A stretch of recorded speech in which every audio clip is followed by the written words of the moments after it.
Dear students, जो previous video है उसमें मैंने जो अपलोड किया था वो था स्फेरिकल रिफ्रैक्टिंग सरफेस का फर्स्ट पार्ट, और अब मैं जो एक्सप्लेन कर रही हूँ वो है स्फेरिकल रिफ्रैक्टिंग सरफेस पर रिफ्रैक्शन का ये थोड़ा दूसरा हिस्सा है।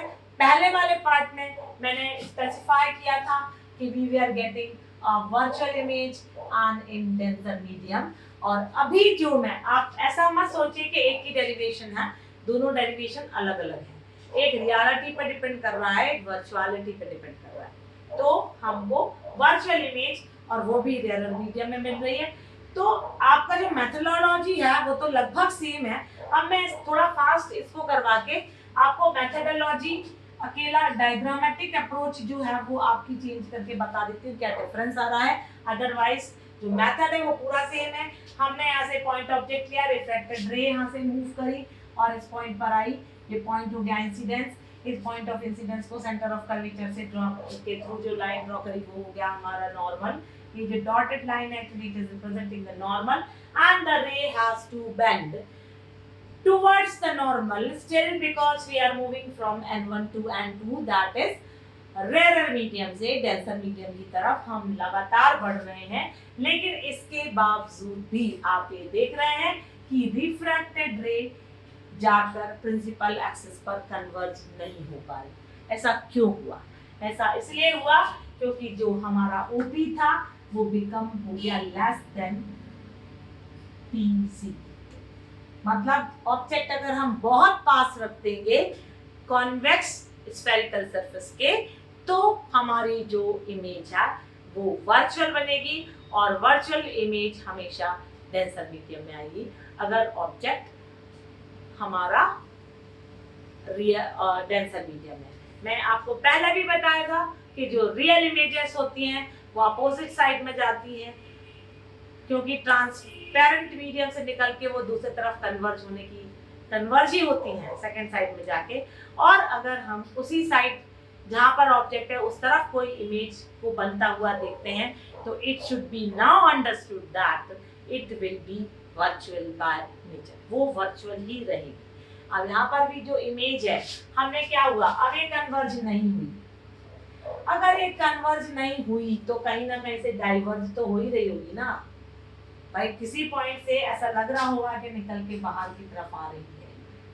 तो that point can be like this is the point from where the refracted ray appears to diverge, and that point has to be again on principal axis on left hand side.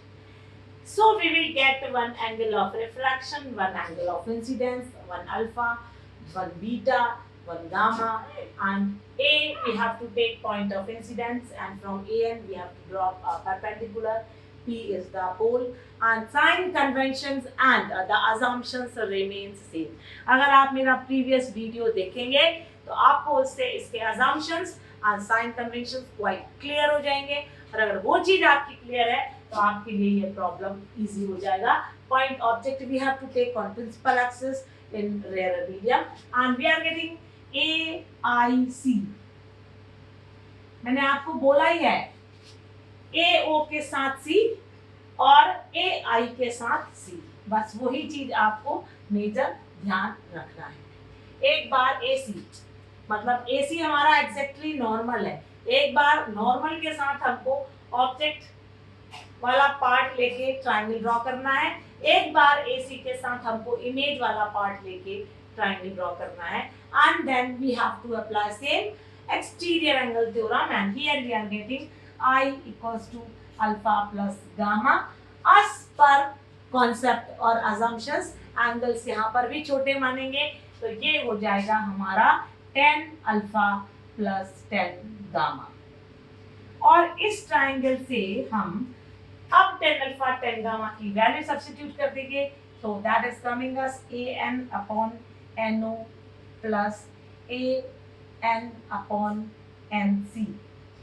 Finally मैंने आपको बोला था P और N को हम approximate, मतलब OP approximated to ON, ये gap बहुत कम होता है तो P और N को एक ही पॉइंट हम मान सकते हैं, और जब हम इसको एक ही पॉइंट अज्यूम करेंगे तो जहां पर भी N है वहां पर हम लिख देंगे इसका 1/PO plus 1/PC, and that comes here our first equation for angle of incidence।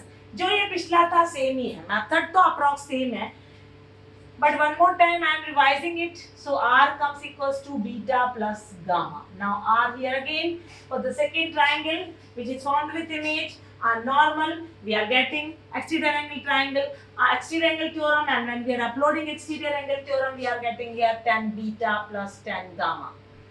Okay, tan beta plus tan gamma, and we will find out the value, and why I have written beta equals to tan beta, वही चीज है, आपको फिर से याद दिला दूं, theta approximated to tan theta, जबकि एंगल बहुत छोटे होते हैं।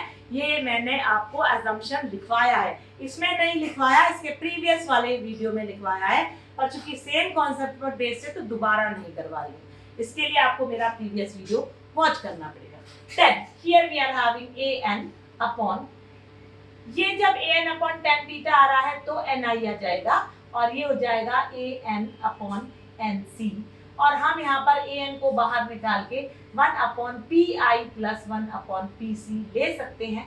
ये वैल्यू हमारी आ रही है r के बराबर, ये इक्वेशन हमारा 1 हुआ, ये इक्वेशन हमारा 2 हुआ, और हमें ये वैल्यू वैसे भी मालूम है कि sine of i upon sine of r equals to n होता है, बट यहाँ पर हमने दो मीडियम कंसीडर किए हैं, may be air may not be air, तो इसलिए हम इसको यहाँ पर रिलेटिव रिफ्रैक्टिव इंडेक्स के टर्म्स में डालते हैं, तो ये हो जाएगा आपका n2 अपॉन n1, और यहाँ हो जाएगा I upon r equals to n2 upon n1। ये आपका पार्ट था, ये थर्ड इक्वेशन है, और इस थर्ड इक्वेशन में हमको फर्स्ट इक्वेशन से और सेकंड इक्वेशन से, फर्स्ट इक्वेशन से और सेकंड इक्वेशन से क्या करना है, फर्स्ट इक्वेशन से और सेकंड इक्वेशन से हमको ले जाके I और R की वैल्यू सब्स्टिट्यूट करना है। फिर substitute it, no problem, an 1/PO plus 1/PC upon an 1/PI plus 1/PC और equals to n2 upon n1। यहाँ पर an से an cancel out हुआ है, and we are getting here n1/PO plus n1/PC equals to n2/PI plus n2/PC। okay, cross multiply किया, same concept है, n1/PO minus n2/PI हो गया है, और इक्वल्स टू हो गया है यहाँ पर n2 माइनस n1/PC। अब PO की वैल्यू आपकी हो जाएगी n1 upon minus of u minus of n2 upon minus of v equals to n2 minus n1/PC। u भी नेगेटिव और v भी नेगेटिव, दोनों लेफ्ट हैंड साइड में है, OP left hand side, PI left hand side, UP negative क्योंकि object distance था, PI हमारा image distance था, वो भी लेफ्ट हैंड साइड है नेगेटिव, लेकिन R हमारा जो है वो चला जाएगा पॉजिटिव क्योंकि वो राइट हैंड साइड है, and it is represented as R, एंड इसका जो फाइनल रिजल्ट आपके पास आ रहा है फिर से n2/v minus n/u equals to n2 minus n1/r, and you have to finally divide it by n1, so you will get n/v minus 1/u equals to n minus 1/r. Any of the method, any of the track you can apply, the answer is coming approximately same. This is actually a relation. What relation it is? This is a relation between image distance, object distance and radius of curvature when a ray of light passes over a concave lens or a convex spherical surface or concave spherical surface. So the next part what I am going to do, I will only draw the diagram. Method आप इसको देखेंगे तो आपको same method follow करके आपको answer निकालना है object in rectangular medium, और मैं यहाँ पर स्फेरिकल सरफेसेस में डाल देती हूँ concave. What happens when we have taken a concave surface? Just you can just go through that, and the derivation जो आपको इसका है वो मैं आपको नहीं करवाऊंगी। आपके डेरिवेशन अगर आपने फुल कंसंट्रेशन से मेरे पहले दोनों वीडियो को देखा तो आपके लिए ये डेरिवेशन बहुत आसान है. That is a home assignment which I will be giving to you, because after this we are going to continue with, हम इसके बाद जो आगे बढ़ रहे हैं वो बढ़ेंगे हम लेंस मीटर फॉर्मूला, ठीक है ना. इसलिए मैं आपको उसका बेसिक बता देती हूँ. और यहाँ पर मेरे पास ऑब्जेक्ट भी वर्चुअल है, रेयर मीडियम में रखा हुआ है, लेकिन ये जो कॉन्वेक्स स्फेरिकल सरफेस है ये कॉन्केव हो गया है. पहले वाले दोनों वीडियो में जो स्फेरिकल सरफेस है वो मैंने कॉन्वेक्स लिया था. तो यहाँ पर अब कॉन्केव है. कॉन्केव का मतलब केव टाइप स्ट्रक्चर अगर हमको मिल रहा है, मतलब ये जो हमारा ये पूरा ग्लास है, this is full glass and its shape is drawn like this. Okay, हमने यहाँ पर प्रिंसिपल एक्सिस, यहाँ पर पोल, ठीक है. इसका सेंटर ऑफ कर्वेचर भी इस तरफ लाई करेगा कि सेंटर ऑफ कर्वेचर एक्चुअली होता क्या है, सेंटर ऑफ कर्व. तो जिस तरफ सेंटर झुकेगा उसी तरफ उसका कर्व आएगा. मतलब इस तरफ से है और वो उस तरफ था तो सेंटर ऑफ कर्वेचर उस तरफ आ रहा है. ये चीज आपको मालूम होना चाहिए. मतलब जो ये सेंटर था तो सेंटर ऑफ कर्वेचर, ये सेंटर हो तो सेंटर ऑफ कर्वेचर इस तरफ. मतलब हमने कहीं ना कहीं एक सेंटर पॉइंट लेके इस सर्कुलर पार्ट को ड्रॉ किया होगा, वो ही सेंटर ऑफ कर्वेचर कहलाता है. तो आपको इसमें कंफ्यूज होने जैसा कुछ नहीं है कि सेंटर ऑफ कर्वेचर पीछे लाई करेगा कि आगे लाई करेगा. हमेशा आप दीजिए जो सेंटर है, सर्कल है, उसके फ्रंट में लाई करेगा. और अगर ये सर्कल ऐसा होता तो उसके फ्रंट में पीछे चला जाता. क्योंकि ये कॉन्केव है, केव जैसा स्ट्रक्चर बना रहा है, इसलिए हम इसको बोलते हैं कॉन्केव स्फेरिकल रिफ्रैक्टेड फेस. और इसमें आप देखो हम यहाँ पर कहीं पर भी एक ऑब्जेक्ट रखते हैं, वही असम्पशंस हैं, वही साइन कन्वेंशन है. आपको कुछ नया नहीं ढूंढना है, कुछ नया नहीं करना है, लेकिन वीडियो की कंटिन्यूटी आपको मेंटेन करना है. आप लगातार देखेंगे तो आपके लिए सब कुछ इजी हो जाएगा. और मैंने यहाँ से फिर से एक पॉइंट ऑब्जेक्ट से एक इंसिडेंट रे को निकाला है. ओके, अब ये सेंटर ऑफ कर्वेचर से मैंने इस पॉइंट ऑफ इंसिडेंस को ज्वाइन कर दिया. The same scenario comes here. Same picture चल रही है. देखो आप, सेंटर ऑफ कर्वेचर से इंसिडेंट पॉइंट को मैंने ज्वाइन किया है. और जब मैंने इंसिडेंट पॉइंट और सेंटर ऑफ कर्वेचर को ज्वाइन किया है, क्या मिला? नॉर्मल. अब ये बन गया नॉर्मल, ये हो गई इंसिडेंट रे, हो गया हमारा एंगल ऑफ इंसिडेंस. अब इसके लिए आपका एंगल ऑफ इंसिडेंस की डेफिनेशन अब तो याद हो ही गई होगी. नॉर्मल और इंसिडेंट रे के बीच का एंगल हमेशा इंसिडेंट एंगल होता है. मैंने ये 12th क्लास के बच्चों को वाइवा में आंसर बताते हुए नहीं सुना कि एंगल ऑफ इंसिडेंस होता क्या है. वो जब लेवल करते हैं ना प्रैक्टिकल में तो भी गलत करते हैं. इसलिए मैं बार बार फोकस करती हूँ कि आपको ये डेफिनेशन याद हो जाए. अब ये रे जो है रेयर मीडियम से डेंसर में ही जा रही है तो बैंड होगी टुवर्ड्स द नॉर्मल. मतलब जो पहले नीचे झुक रही थी वो अब ऊपर झुकेगी, क्योंकि नॉर्मल का डायरेक्शन ऊपर की तरफ है. अब जब ऊपर झुकेगी तो वो प्रिंसिपल एक्सिस पर आकर कभी भी नहीं मिलेगी. और अगर नहीं मिलेगी तो हम इसको पीछे एक्सटेंड करेंगे. क्यों हम पीछे एक्सटेंड करेंगे? हमारे मन में जिज्ञासा रहती ना, यार आगे नहीं मिल रही तो पीछे कहाँ से आ रही है ना. तो हम अपनी क्यूरियोसिटी को लीव नहीं करेंगे, हम क्यूरियोसिटी को फॉलो अप करके इस लाइन को पीछे एक्सटेंड करेंगे. और पीछे एक्सटेंड करेंगे तो कहीं ना कहीं पर जाके ये प्रिंसिपल एक्सिस से मिलती हुई प्रतीत होगी. And the point from where the ray, refracted ray at concave refracting surface starts to diverge is the position where we are getting a virtual image. आया आपका वर्चुअल इमेज. ये आपका हो गया है बीटा, ये आपका ए था, ये हो गया एन, ये हो गया आपका गामा, ये हो गया आपका अल्फा, और ये हो गया है आपका ये वाला एंगल जो है वो हो गया है आर. ठीक है, तो अब आपको जो ट्रायंगल्स लेने हैं वो मैं आपको बता दूं.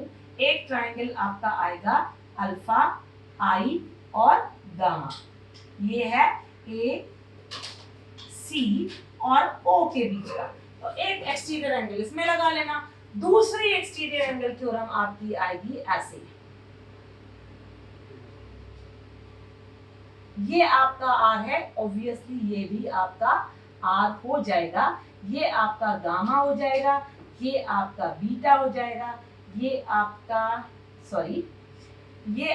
बीटा हो जाएगा, ये आपका गामा हो जाएगा, ये पॉइंट आपका सी है, ये आई है, और ये ए एन आपका ट्रायंगल कंप्लीट हो रहा है। सेम मेथड है, आपको यही वाला पार्ट फिर से फॉलो अप करना है। आपको एक्सटीरियर एंगल लगाना है, theta equals to tan theta करना है, उसके बाद आपको I1 और I और R की वैल्यू निकालना है। Then you have to substitute in this one, that is I upon R equals to N2 upon N1. Finally, you have to do now sign convention, इसमें थोड़ा सा डिफर कर रहा है। वो साइन कन्वेंशन आप इसमें सारी वैल्यू सब्स्टिट्यूट करेंगे, क्रॉस मल्टीप्लाई करेंगे, और क्रॉस मल्टीप्लाई करने के बाद हमारे पास लास्ट जो पार्ट बचता है, वो जो लास्ट पार्ट है actually that is the application of sine convention, जहां पर हम कभी कभी छोटी मिस्टेक करते हैं। और यहाँ पर आप देखिए सब कुछ लेफ्ट में है, आपको कुछ, अगर आपका डायग्राम बहुत सही बना है, आपको कुछ देखने की जरूरत नहीं है, सब कुछ लेफ्ट में है। U नेगेटिव, आपका V नेगेटिव और आपका R भी नेगेटिव। बस फॉर्मूले में सब्स्टिट्यूट करिए, U V R के बीच में आपको फिर से एक रिलेशन मिल जाएगा।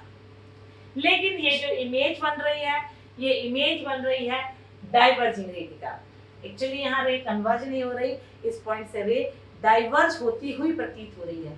और अगर ये रे इस पॉइंट से डाइवर्ज होती हुई प्रतीत हो रही है, दैट मींस कॉन्केव सरफेस से जितनी भी इमेज आपको मिलेगी, सारी की सारी वर्चुअल ही मिलेगी, रियल नहीं मिलेगी। तो ये आपको थोड़ा सा ध्यान रखना है। और इस तरह से मैंने आपको 3 डेरिवेशंस लगभग करवाए हैं, और तीनों डेरिवेशन में समानता है, डिफरेंस आ रहा है सिर्फ एक तो साइन कन्वेंशन का और दूसरा रे डायग्राम का। आपको उसे कंसंट्रेट करना है, उसके लिए आपको मेरा फर्स्ट वाला reflection of spherical surface video में मिल जाएगा सारा पार्ट। सो इसका डेरिवेशन आप निकालेंगे। ये आपका होम असाइनमेंट है, and I am concluding the session. Stay safe और help out to be on a successful track. Thank you for today.